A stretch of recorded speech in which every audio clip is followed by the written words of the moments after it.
What is up, guys? Welcome back to the channel. My name is Matthew King, and today I'm going to be teaching you guys 10 ways to save more money at every age.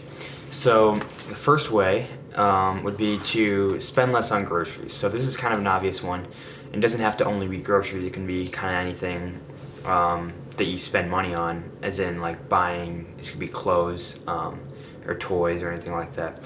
So an easy way to do this would be for the stuff that you snack on, especially.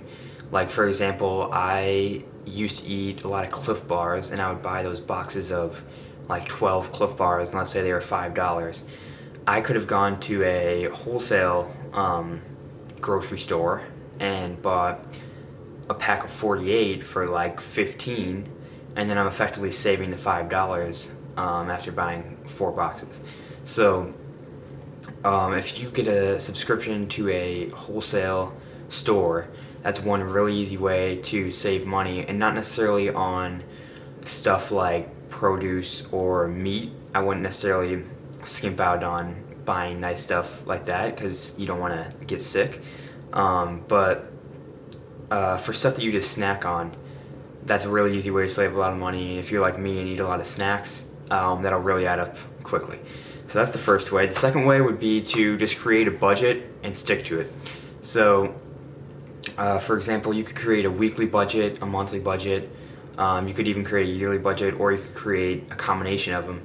And it could even look like just I'm going to spend $500 on groceries, I'm going to spend $100 on electricity, and I make this much, so then you can see how much you're going to end up saving at the end of the month, and then see if you want to save more and where you can cut that out, or if you want to spend more, and then you can add that into other places. And if you're not great at writing something down and just sticking to it, like if you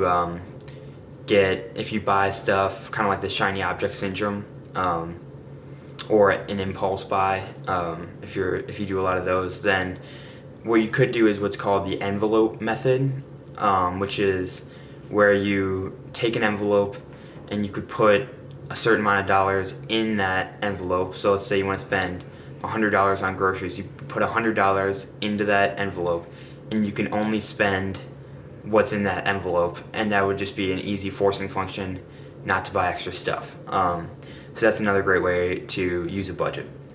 The third one is to get rid of cable. So you might think this is kind of a weird one, but like cable might run you up to like $200 a month, and you could buy these extra services like Netflix, Hulu, or like Amazon Prime, and those are each like at a max like $10 a month. So especially if you're in like your 20s and you just got a house or an apartment, and you don't want to be spending, typically you're not making that much money at that point, you don't want to be spending hundreds of dollars a month on cable.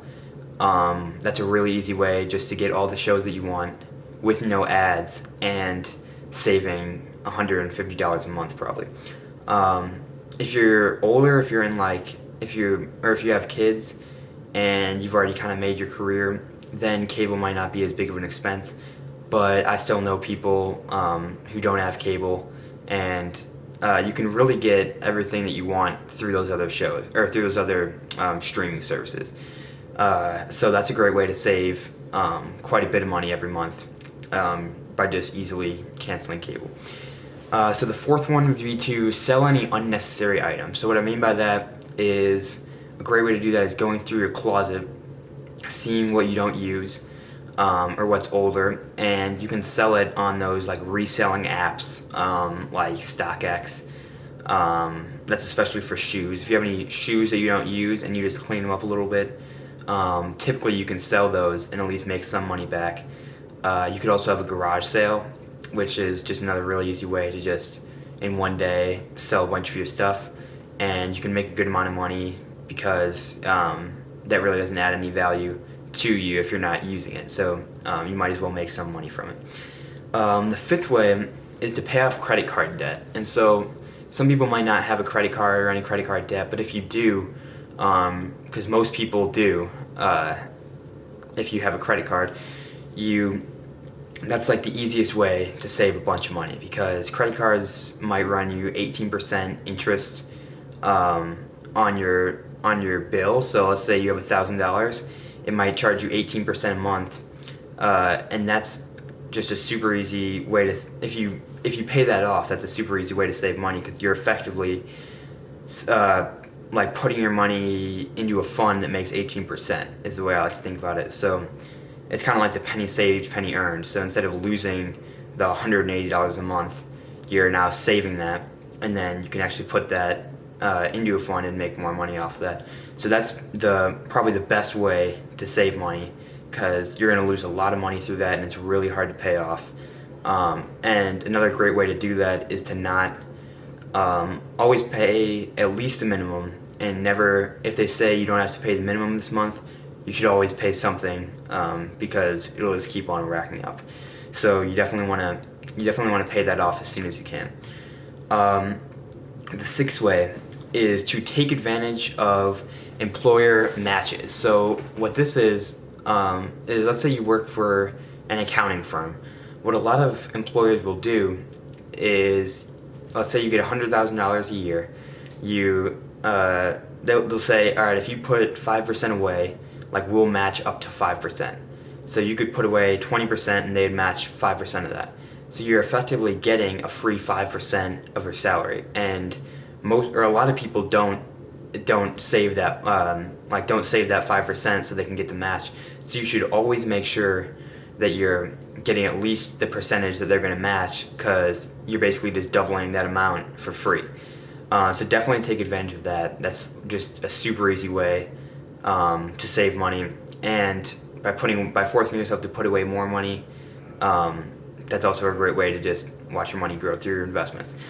So the seventh way would be to use the library. So what I mean by that is, instead of buying a book, let's say you want to read a book every week for a year, instead of buying 52 books for that year, and let's say they each cost $10, so instead of spending over $5,000 or over $500, you should go to see if your library has a lot of those books. And let's say even if they have 50% of the books, it's totally free from the library, so you're saving a few $100s. And that might not sound like that much for the year, but it's something, and it's just an easy way to get more money into your accounts and watch your money grow. So the eighth way would be to bring your lunch to work, or eat from, like, basically make your own food. So instead of, especially if you work in a city, this is a really easy way to save money, because instead of going to a place in the city and buying food, which is typically really expensive, you can bring your own lunch, eat at the office, and then have more time to work, making you more money. So instead of spending $30 on a lunch, you could make it for $4 and have the same amount of food, and then save all the rest of the money. And if you did that every day, you're saving a ton of money throughout the year.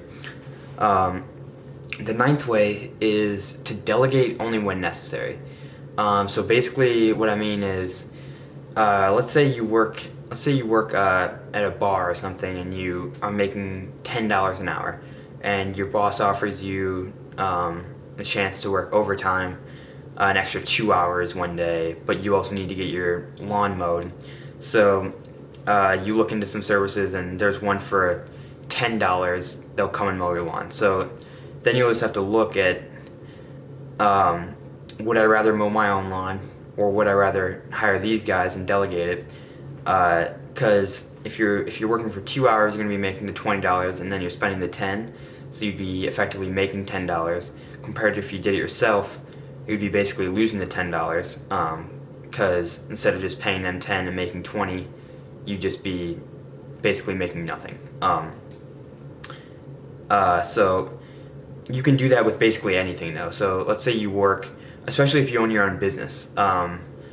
That's a great way to, if you just check and see, like, write out a plan, like, okay, what do I need to get done, and what should I hire someone for? Because if you hire, like, let's stay with the lawnmower example. If you're making $100 an hour and you want to hire a lawnmower, it's almost always going to be better to just hire the lawnmower basically with any task like a lawnmower, a maid, especially if you want to grow your business or get promoted in your business.